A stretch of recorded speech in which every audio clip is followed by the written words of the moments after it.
Hello, America and beyond. This is your girl, Mano, aka La Vevre. I'm back for everything anime and manga, and I'm here to fulfill the needs you didn't know you needed. Anyway, if you're new to my channel, as I mentioned earlier, we talk more about anime and manga on this channel, and I'm hoping to branch out, so please subscribe and like my videos and, follow with me. And I know I've been gone for a minute, but I'm back. I got my hair did, I got a new mic, and I'm ready to produce more content. As you know, I am a new YouTuber, so I am learning the ropes, and I'm still trying to learn to edit and build new things. But I'm excited for everyone to grow with me and to build this channel up. So please stay and to watch my videos. Definitely most appreciated.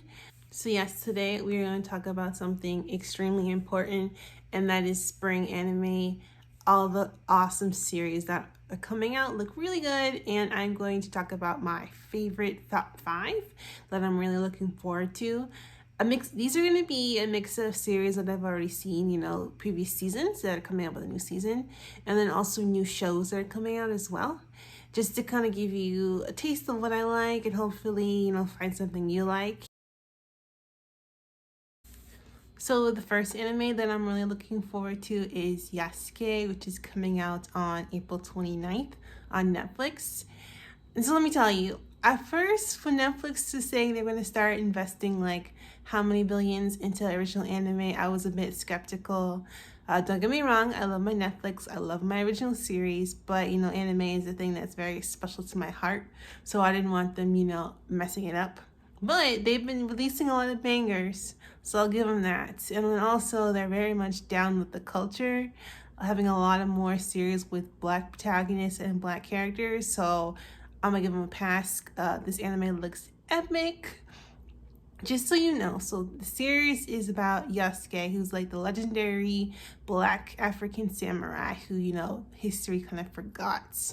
He's living his life as like a vagabond samurai type, living in the moment. He's in this peaceful village trying to live a normal ass life. And of course, some daimyo has to come in and be like, yo, I'm taking over. Like, y'all better bow down. And he's like, nah, let's go. So he ends up meeting this mysterious child, and she's, of course, the key to whatever's going on. His character does seem really cool. Obviously, he deals with being Black in Japan back in the day. He serves Oda Nobunaga, and let me tell you, that dude was a badass. He was literally revolutionary for his time. And Oda Nobunaga was a daimyo, and he did have ambitions to conquer Japan because at the time when he was living, it was mostly just warrior states. I'm really excited to see how this anime turns out because this is the first Black samurai lead in an anime in a long time. And since Afro Samurai, so I'm really excited to see how that's going to turn out. Obviously, the themes in Afro Samurai were a bit more mature, but I think this would be really cool. From the trailer that I watched today, it looks awesome. So yeah, let's watch it. So the second anime that I'm really looking forward to this season is Jewell, the Princess of Snow and Blood. So this series is an alternate Japan history taking place in the 1930s. Instead of Emperor Meiji taking over power, restoring the royal family to the throne, the Tokugawa shogunate still controls Japan. And they are, ruthless, making sure that they control everybody so they can have their own power source, Dragon Bean, which they use to keep everybody in check. And anybody who doesn't like what they say, off of their heads. Anyway, because of that, a rebel group, Kuchiawa, is created to fight the government and to destroy the administration. And, we follow our main protagonist, Sawa, as she goes through and, kills everybody from the Tokugawa administration. We see in the first episode that her family was killed, and she's dealing with those scars from childhood. So it's interesting to see what's going to happen, especially even in the first episode. She's already shaken to the core. So I'm definitely excited. The series just premiered last week, so I am going to be following up and continue to give my advice. I highly recommend, especially if you love gory type anime or even just a strong female lead. I'm definitely hyped for this one. I see a lot of character development, a lot of awesome battle scenes, and I am down for the culture. Next one of my favorites from high school, Italia Access Powers, has come back for a 7th season. Yay! So it was just released on April 1st. I haven't had the opportunity to watch it yet, but I will, and definitely keep you guys updated on my thoughts of the series and just what's going on. Italia was a webcomic that was created into an anime. Italia exploded in popularity 2009, 2010, early 2010s. And I remember going to Anime Boston and it was just everyone was wearing costumes. Also, so the characters are countries who are personified, and it takes place in a fictional World War II type of era. It isn't a battle anime of sorts. It's more lighthearted comic relief and just really personifying and then also stereotyping a lot of the characters. And they do revolve around the main powers of the Axis and Allied forces. So Japan, Germany, Italy are the main characters. And then they have America, the UK, France, and Spain, just to name a few.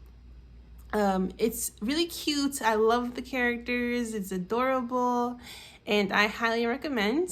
And the thing that's great about these series is that each episode is very short. It's only 10-15 minutes max, so it's easy and very bingeable. So I highly recommend if you haven't watched Italia before.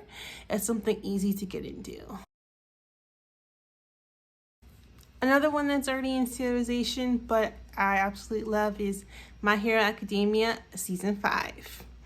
So the story takes place revolving around Midoriya, who is born in a world with no quirks, so no superpowers, when 80% of the world has some type of superpower.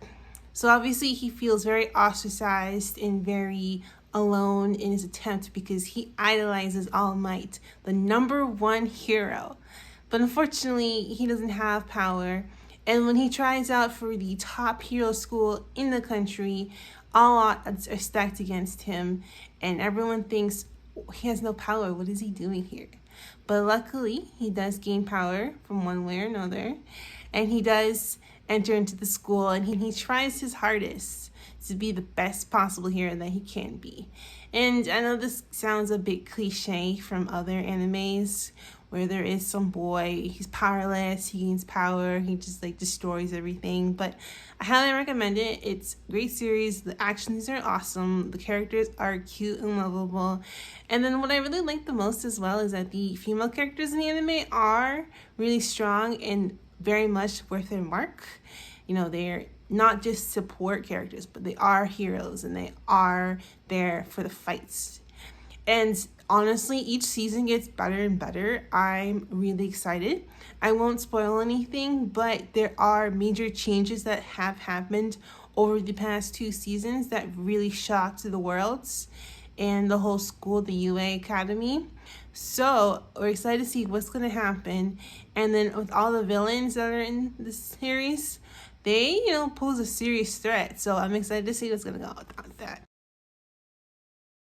And yes, another anime to finish out the rounds is another Netflix banger.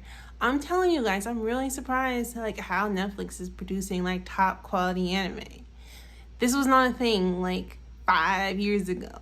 It just started 3 years ago, and even before that, the whole anime streaming services.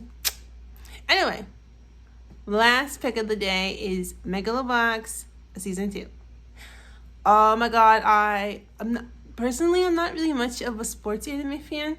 I do watch some series here and there, especially when my friends rave and rant about ones. And in general, even though I do practice martial arts and I do workouts, I don't really watch much boxing or even MMA at that point. But this series was killer. So we start off with our protagonist Joe, who is trying to scrap by and make ends meet by doing underground boxing. And so it's not just any type of boxing. In this futuristic world, it's boxing with gear that enhances your punching, kind of like an exoskeleton, like to enhance his boxing in these bouts. And that's, how everybody boxes in this futuristic world. But because he needs money, because he wants to get out, live a decent, proper life, he ends up fighting without the gear. And everyone's just like, bro, what are you doing? And he turns out to be a better boxer than like half of them. Not even half. Like, honestly, he's like killing it. And he's just some regular, smegular dude. And I'm just like, yeah, I get it, Joe. And, we see him, fight not only in the ring for, who he is and also his convictions, and also just being, a top-ass dude. And there being, like the underdog, the real guy who left out everything to take care of what he needs to do and to do his business. And we are going to see him 7 years later after the events of the original anime. I'm not going to spoil it for you guys. And just seeing him get back in the ring and get back to what he does best, taking charge. And I am 100% excited for that. And if you guys want, leave in the description and I will cover my opinions on the anime and just do more. And I'm really excited to see what's going to happen. Honestly, anime has been getting better and better over the years, and I'm glad to see that there's more contribution and more inclusivity in it. If you watched it over the years, in the 90s, early 2000s, 2010s, it has changed a lot, especially with the culture. And I am excited to see, the future of it and all these studios. So in the comments below, if you have any suggestions, anything you want me to cover, please feel free to tell me. Thank you again. I love you guys. Just remember to like, share, and subscribe. Bye.